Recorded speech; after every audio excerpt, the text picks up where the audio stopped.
ফুলের রানী বলা হয় গোলাপকে। এর অদ্ভুত সুন্দর রং, শেপ আর বিভিন্ন অদ্ভুত কালারের জন্যে এই ফুলটি পৃথিবীর যে কোনো দেশেরই সব ফুলপ্রেমী বা গাছপ্রেমীদের কাছে একটি পপুলার ফুল। আমিও তার ব্যতিক্রম নই।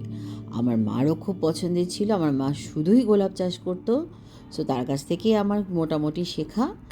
এখন আমিও বেশ কিছু গোলাপ আমার ছাদ বাগানে রেখেছি, আর সেগুলো কিভাবে যত্ন করি বা প্রুনিং করেছি, এখন কতটা ফুল আসছে সেই আপডেট নিয়ে আজকের এই ছোট্ট ভিডিওটা।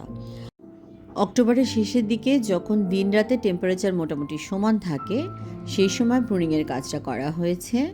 দেখতেই পাচ্ছেন যত মরা ডাল ছিল সব কেটে ফেলা হয়েছে, আর ভালো ডালগুলো আমরা 12 ইঞ্চির মতো রেখেছি।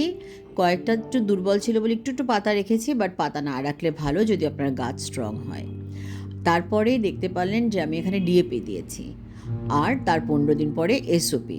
কিন্তু এই কাজটার আগে আপনাকে যেটা করতে হবে, প্রুনিংয়ের আগে মাটি 6 ইঞ্চি তুলে 1/3 পরিমাণে করে ভার্মি কম্পোস্ট, গোবর সার আর ওই মাটি মিশিয়ে সমানভাবে আবার গাছের গোড়ায় দিয়ে দিতে হবে, ঠিক আছে?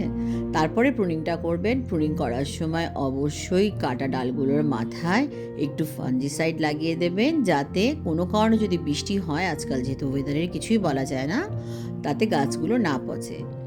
আর এভাবেই আমি গাছগুলোকে রেখেছি। তার সাথে দিয়েছি নিম তেল স্প্রে বা ফাঞ্জিসাইড স্প্রে, আর মাঝে মাঝে এসওপি পানিতে গুলে স্প্রে করে দিয়েছি। দিলে দেখবেন গাছ আপনার সতেজ তরতাজা হয়ে উঠবে এবং ফুলে ফুলে ভরে উঠবে।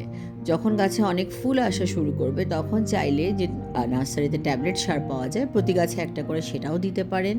এটা আপনাদের ইচ্ছা, না দিলেও হয়, বাট আমি দেই যাতে ফুল আরও বেশি পাই। গোলাপের যত যত্ন নেবেন সে তত ফুল দিয়ে আপনার মনকে ভরিয়ে তুলবে।